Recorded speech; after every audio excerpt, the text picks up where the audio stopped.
welcome to the Great Detectives of Old Time Radio. From Boise, Idaho, this is your host, Adam Graham. If you have a comment, email it to me, box13@greatdetectives.net. Follow us on Twitter at Radio Detectives and become one of our friends on Facebook. Facebook.com/Radio Detectives.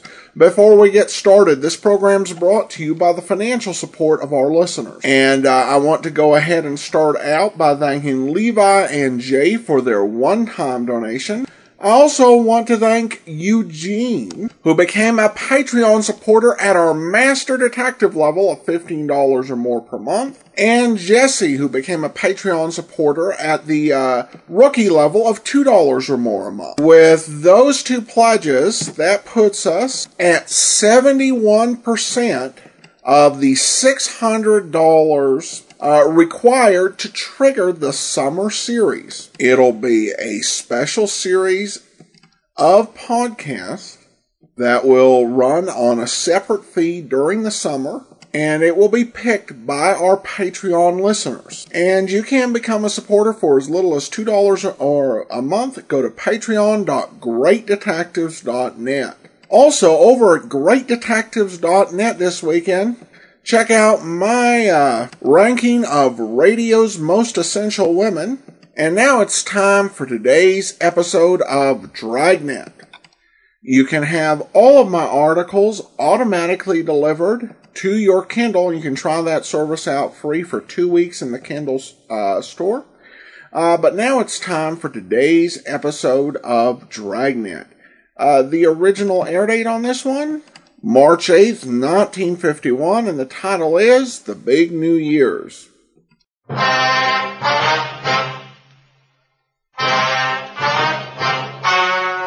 story you're about to hear is true. Only the names have been changed to protect the innocent.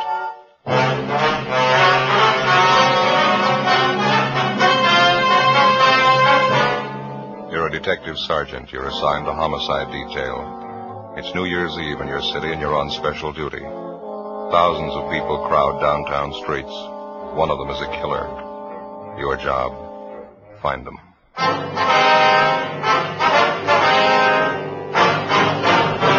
Dragnet, the documented drama of an actual crime. For the next 30 minutes, in cooperation with the Los Angeles Police Department, you will travel step by step on the side of the law through an actual case transcribed from official police files. From beginning to end, from crime to punishment, Dragnet is the story of your police force in action. It was New Year's Eve. It was cold in Los Angeles. We were working the night watch out of homicide, special duty.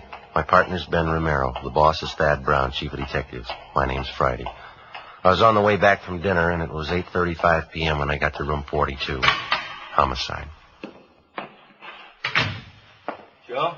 Hi, Barney. How is it outside? It's cold. Not keeping people at home, though. Did you check the crowds? Yeah, been watching it from the window here. Seems bigger than last New Year's. Crazy. You're on with Ben and me tonight, is that right? Uh-huh. Thought I was going to have it off. Wife had a little house party planned and everything. Well, that's too bad. Maybe next time, huh?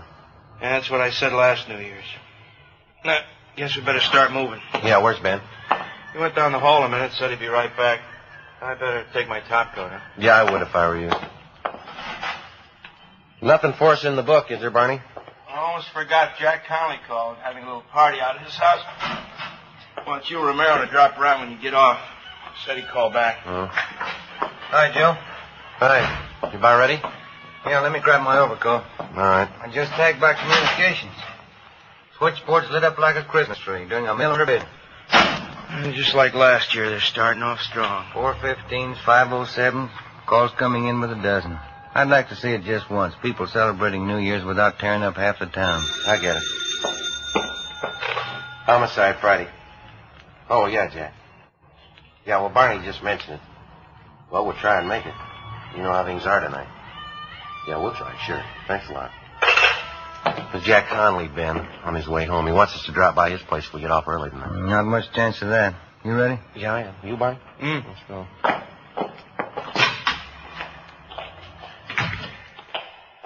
Guess you can't tell. You might get a break. The crowds are starting in pretty early. Good chance they'll break and go home right after midnight. That should get us off early. And that was the idea last year, wasn't it, Ben? Yeah. What time did you get off? 6 a.m. Together with Sergeant Barney Luchek, Ben and I left the city hall and started to cruise to the southern end of the central area. As any police officer can tell you, New Year's Eve for him is one of the hardest working nights in the year. This one was no different for us. Within an hour, we'd had more than a half a dozen calls to check out. Street fights, drunken driving, disturbing the peace. The usual complaints that you'd expect to get when a community of 3 million celebrates New Year's Eve. 9:43 p.m. We were cruising in the area of Alameda and Macy Street.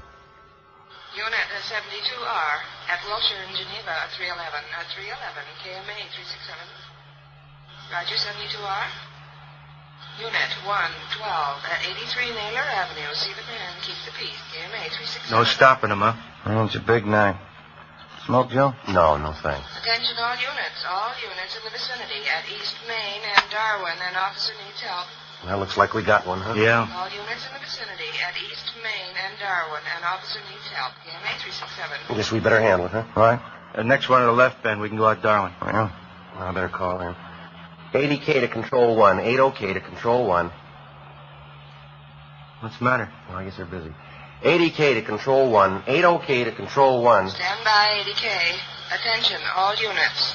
All units in the vicinity. The call to East Main and Darwin is now a shooting. I guess you better push it, Ben. Yep. Got it down to the floor. All units in the vicinity. The call to East Main and Darwin is now a shooting.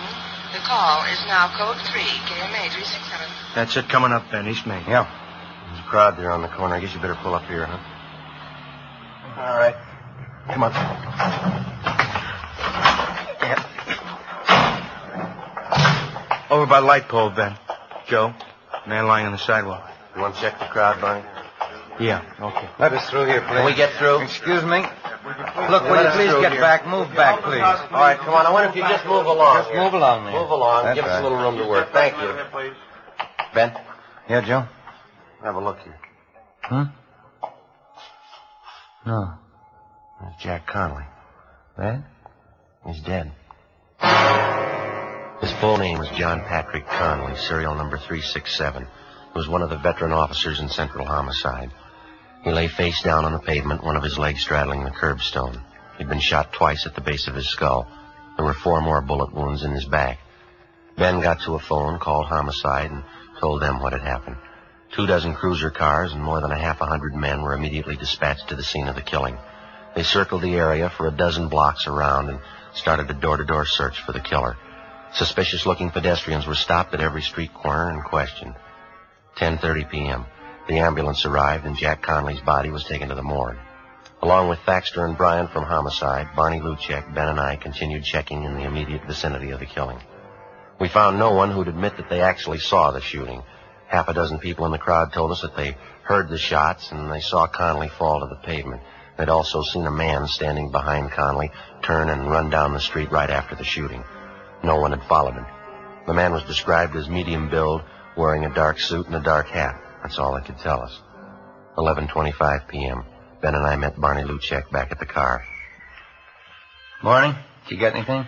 Checked out every store in the neighborhood that's open. Not much. How about you? No, it's the same. Pretty thin. Bryan and Thaxter turned up a newsboy down the street. He told him he saw the guy in the dark suit running down the street. Yeah. Thought he saw the guy come out of this bar here. We heard that too, Barney. We talked to the bartender. He doesn't recall the man. Oh, say, I almost forgot. I checked with the office. Mrs. Conley's been calling in. Wants to know where her husband is. Oh, yeah. I asked personnel to hold off notifying her. Thought maybe you fellas would want to tell her. You knew Conley pretty well, didn't you? Yeah, long time. Family man? 3 kids. If you fellas don't want to tell her, I'll call personnel back. They can do it. No, it's all right. We'll tell her.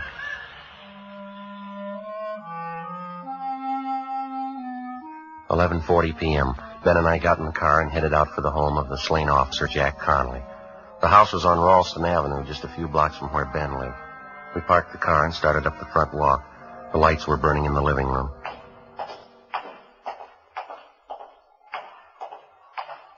Lousy job. What?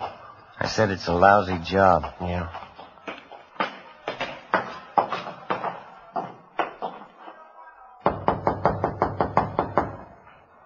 Better try it again, huh? I heard it. Somebody's coming. Oh.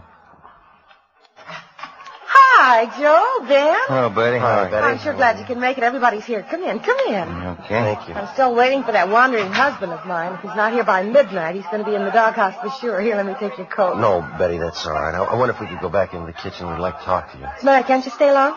Well, no, not too long. Oh, that's too bad. Well, come on back in the kitchen. I'll get you something. Maybe you can drop back later on. Jack should be here by then. He'd better be. Come on in. Either one of you seen Jack? That's what we wanted to talk to you about, Betty. What? You want to sit down, Betty? What is it, Joe? Tell me. Well, he had an accident. Where is he? I want to go see him. How bad an accident? Pretty bad. I want to go see him, Joe. If he's hurt, I want to see him. Couldn't be that bad, could it? Yeah. Oh, please, Joe. Please, not dead. Tell me, Joe, please. I'm sorry, Betty. Dear God. Oh, God. Want to give me a hand here, Joe? Yeah. She's white as a sheet. Be worse when she comes to. We better get a hold of the family doctor. No, we're going to have to wait. We'll never get through now. Huh? Phone lines are probably jammed. It's midnight. Oh, yeah. Happy New Year. 12:30 a.m. We finally got a hold of the Conley's family doctor, and he told us that he'd be over as quickly as possible. Some of Betty Conley's relatives at the party said that they'd look after things until the doctor arrived. Ben and I left the house and drove back to the scene of the murder. The house-to-house check of the entire area was still going on. There was no trace of the killer. 1:30 a.m. A low fog moved in over the city. Traffic began to thin out a little. The street crowds disappeared. 2 a.m. The search went on. A little before 2:30, a patrolman on foot located a taxicab driver in the neighborhood who claimed that he'd seen a man answering the killer's description just after the shooting. Ben and I went down the street to talk to the driver. He sat behind the wheel of his cab. It was especially equipped with shortwave radio to handle calls directly from the taxi company's dispatch office. Glad to pass it on for whatever it's worth, officer. It happened just a minute or two before I picked up my last fare. What time was that? Do you remember? Oh, remembering, too, and I got it right here on the waybill. Yeah, here we go. 9:48 p.m. I was parked just where I am now. Same old stand. I picked up a fare, drove him to North Main and Sotelo, and I came back here. My cab broke down. Lousy distributor. I've been waiting for the repair truck ever since. Well, just what was it that happened before you picked up that fare here? That was at 9:48, is that right? Yeah, 9:48, yeah. Well, I was going to say, it was just a minute or two before that. I was parked right here. This guy comes running down the street through the crowd. He was really running, too. Yeah, go ahead. He's almost past me when he stopped all of a sudden, turned around and looked at me. I thought he wanted a cab, so I opened the door for him. He just looked at me and said, "Never mind," or something like that, and then he took off down the street. Maybe he was just a little goofed up, I don't know. Can you remember what he looked like?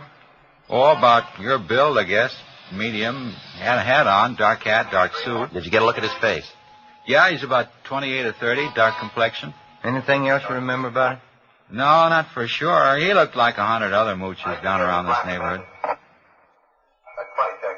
Just listen to those calls come in, huh? New Year's Eve and I draw a lame cab. Well, there's nothing else that you remember about this man that you think might help us, huh? No, you got it all, Sergeant. Just acted a little queer, that's all. Goofed up, probably. Did you see which way he went when he took off? Right down the street. That way. Mm-hmm. Lost himself in the crowd. I couldn't be bothered. Mm-hmm. How about when he came running down the street towards you? You happen to notice where he was coming from? Matter of fact, yeah, that was just after I heard those gunshots. Of course, I didn't know there were gunshots then. Yeah. Looked to me like he came out of that joint up there, right near where the cop was shot. Which joint was that? The 228, that bar up there. Well, it wasn't much, but it was the only lead we had to go on. 7 persons in the vicinity at the time of the shooting had volunteered the information that the killer had been a recent customer at the 228 Club, the neighborhood tavern. The owner and bartender of the club, a Ralph Stevens, had been questioned twice that night by different officers, and he twice denied that there was any possibility that the killer could have been a patron at his bar. Stevens' denial didn't make any more sense than the killing itself. We made arrangements to have the cab driver we interviewed come down to the city hall to check through our mug books for the suspect. By 10 a.m. the next morning, the body of the slain homicide officer, Jack Conley, had been posted. 4 bullets were taken from his back, 2 from the base of his skull. Russ Camp ran the slugs through ballistics, where they were identified as having been fired from a .38 caliber Colt Special revolver. 11 a.m. We drove back to the 228 Club, where we talked to some of the customers who'd been there the night before. 3 of them told us that they'd seen a man answering the general description of the killer in the bar shortly before the shooting. Ben and I went back to the stockroom at the rear of the bar and talked to the owner, Ralph Stevens. Look, how long does this thing have to go on anyway? I told you everything I knew last night. We know that, Stephen. Doesn't seem to jibe with what the rest of the witnesses saw, though. Then maybe you better take it up with them. I don't know anything about it. I got work to do, and you're in my way there. Excuse me. How come you're so sure that the man we want wasn't in your place last night? I'm not on trial here. You asked me what I know, and I told you. If you don't mind, I got work to do. You mind moving over there? All right, we'd appreciate it if you'd cooperate. All right, if you want to know the truth, you're not good for my business here. Cops never are. Coming around asking questions, customers don't like it. It's no good for business, no good at all. A cop was killed last night right outside your front door. Now, half a dozen people say that the guy who did it was in here drinking. I run this place. It's mine. I say the man wasn't in here. Still like to know how you're so sure. I'm getting a little tired of this. I don't have an office down at the City Hall to lounge around in. I got work to do. How about leaving, huh? You want to get your coat? We can talk to you downtown. Come on. Not before I call my lawyer. Go ahead and call him. Where's your coat? Why do we have to have trouble? I haven't got any beefs with you. No trouble, Stevens. We have to get to the bottom of it, that's all. Like to have you cooperate. Maybe the guy was in here last night. He came in a couple of times, that's all. I didn't want it to get out. Bad for business, those things. Can't afford it. Keeps customers away. Then the man was in here last night, is that right? I wasn't trying to cover it for him. I hardly know him. I just didn't want it to get out. I got a right to protect my business. Who is the man? Harry Talmadge. He's a hophead. If he did it, it probably wasn't his fault. How do you mean? He was hyped up last night, uses heroin. He probably didn't mean to shoot. Where do we find him? I wouldn't know if this is right. Old address. What is it? Fairview Hotel. Try there. 11:35 a.m., New Year's Day. We got in touch with Barney Luchek and Tom Bryan from Homicide, and they drove downtown to check at the Fairview Hotel for the suspect. Ben and I finished questioning the owner of the 228 Club, and we went back to the office. 11:58 a.m., Barney Luchek and Bryan got back. Barney, what have you got? Fairview Hotel on South Grand. Was that the one? Yeah, did you find it okay? Yeah, I talked to the desk clerk. Talmadge registered there? Yeah, he was. Checked out 2 months ago. No leads.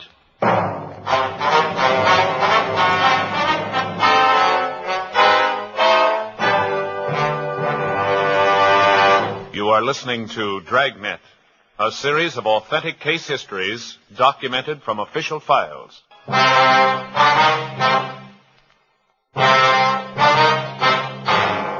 1 p.m. New Year's Day. After we found that the suspect, Harry Talmadge, had checked out of the Fairview Hotel months before, Ben and I went back to the office and ran his name through R&I. The information given us by Ralph Stevens, the owner of the 228 Club, was apparently correct. The record on Talmadge showed that he was a confirmed user of narcotics. He served 2 brief terms for illegal possession of narcotics and another short term in the county jail for petty theft. We got out a broadcast and an APB on Talmadge. We checked out all his known friends and relatives, the places that he frequented, hotels, boarding houses that he'd stayed at. No leads. With the help of Lieutenant Walters and narcotics detail, we finally found the trail most likely to lead us to the suspect. The peddlers who were suspected of supplying Talmadge with narcotics. They were kept under 24-hour watch. 3 days passed. No results. January 4th, 9 a.m. Ben and I went to the funeral and burial services for the murdered officer, Jack Conley.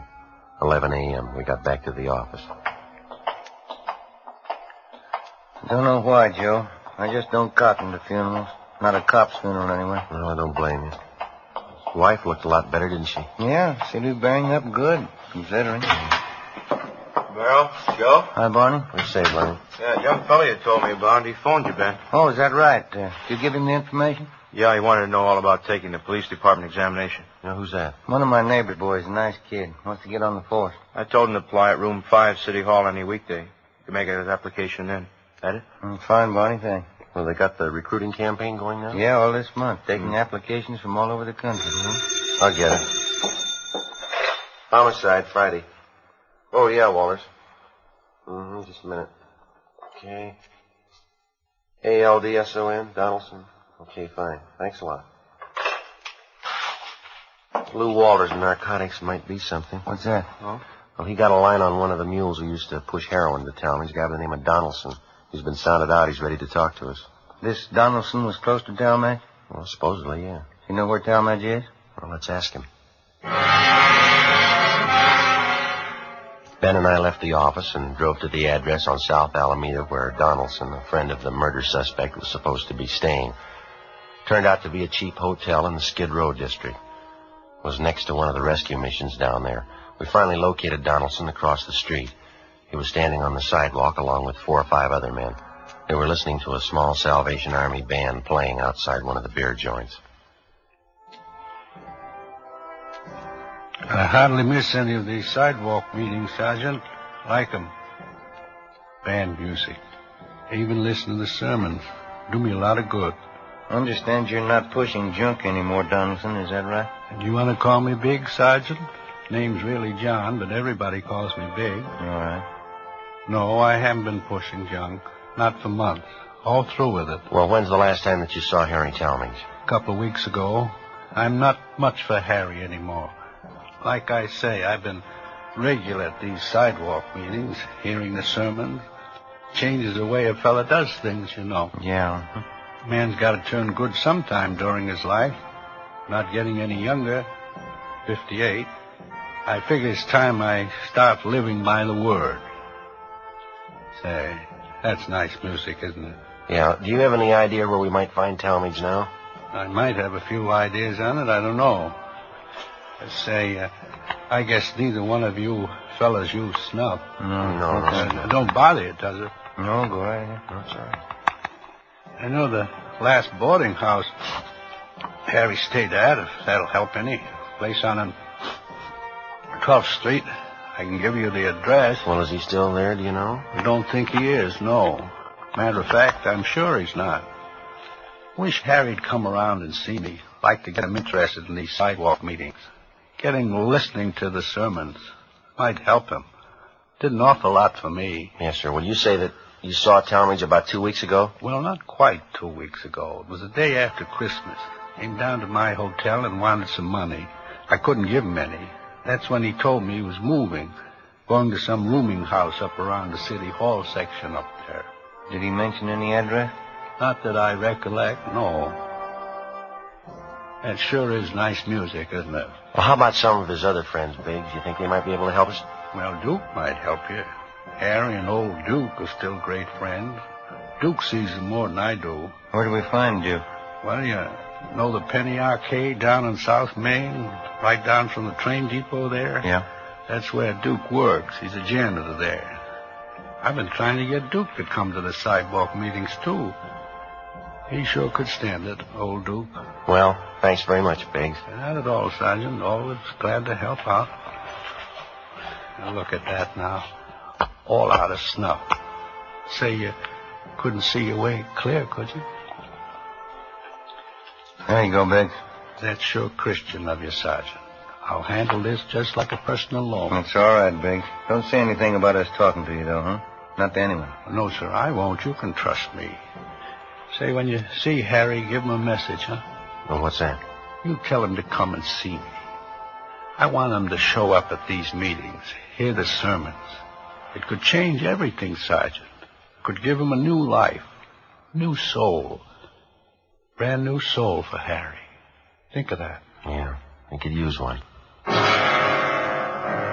3 p.m. Tuesday, January 4th. We drove down to the Penny Arcade on South Main. Harry Talmadge's friend, Duke, wasn't there. The manager of the place gave us his home address, and we checked it out. Duke wasn't there either. We staked out at the place for the rest of the afternoon. Duke failed to show. At 6 o'clock that night, Barney Luchek and Brian from Homicide came out and relieved us. Ben and I had dinner at Johnny Copen's, and then we went back to the office. 7:20 p.m. Want to grab that, Joe? Yeah, I got it. Homicide, Friday. This is Luchek, Joe. Oh, yeah, Barney. Talmadge's friend just showed up here. We're talking to him now. Did he tell you anything? Yeah, you got a pencil. You better write this down. All right, wait a minute. Just a second. All right, go ahead. 1727 West Hoover, apartment 3. It was 1727 West Hoover, is that right? Yeah. Apartment 3? Well, what's the pitch? Harry All right, Barney, thanks. Bye. Blue check? Yeah, What's he got? Harry Talmadge. Supposed to be at this address. Ben and I got in the car and drove out to the West Hoover Street address where we met Luchek and Brian. 1727 was a small two-story apartment house, Spanish stucco in style. Apartment 3 was at the rear of the first floor. All right, Luchek, you want to pick up Brian and you cover the back, huh? Right, Joe. Come on, Ben. Let's go.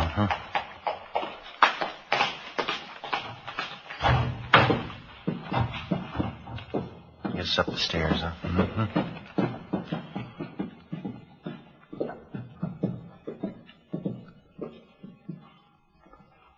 Number 3. Okay. I'll cover you.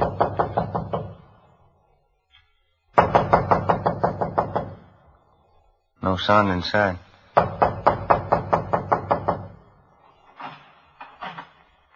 Door's open. Well, let's have a look.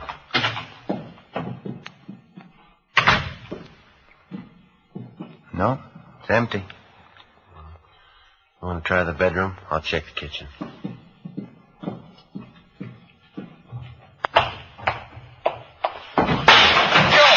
in here. All right, tell me. What's the Ben? Got a gun, Joe. Grab it. All right, you're a cop. All right, come on, drop it. Drop it. My arm. I got it, Joe. All right, come on your feet. All right, Gammon backing you. All right. Come on, hold still. 38 revolver, Joe. Colt Special. All right, how about it, Talmadge? It's mine. What of it? Where's your coat? I don't know. Why'd you kill him? 'Cause I wanted to, that's all. He was a cop. Is that your only reason? I told you he was a cop. What's the difference? There's a big difference, mister. Why? I killed him. It's just one cop less. What's the difference? Ask his family. They'll tell you.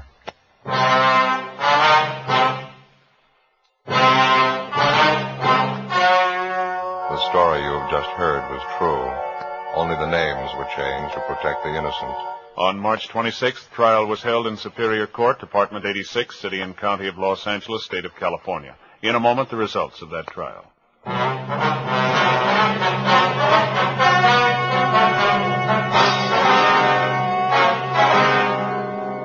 Harold Wesley Talmadge was found guilty of manslaughter by jury trial and was sentenced to the state penitentiary. He was paroled after serving 6 years in prison.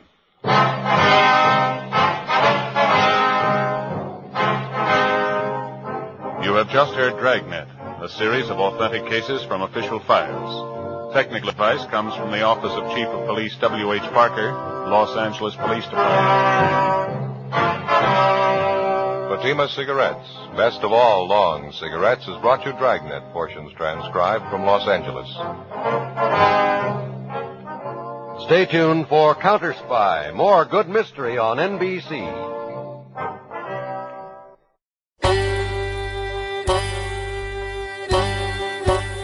Hi, this is Andrew from OTRWesterns.com. I wanted to invite you to come take a look at our site.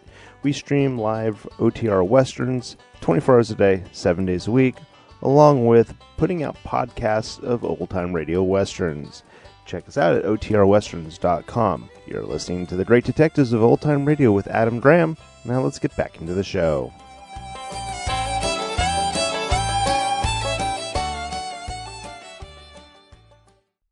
Welcome back. I wonder if the LAPD was running an actual recruiting drive at the time that they referenced the young man who Romero was helping to apply for the department.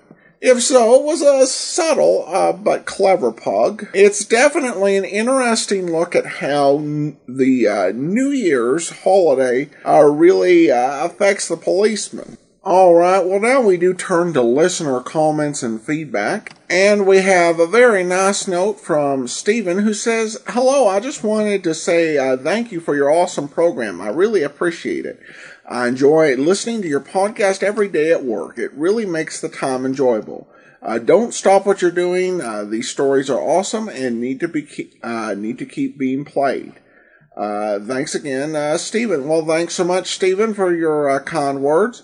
And that will actually do it for this week.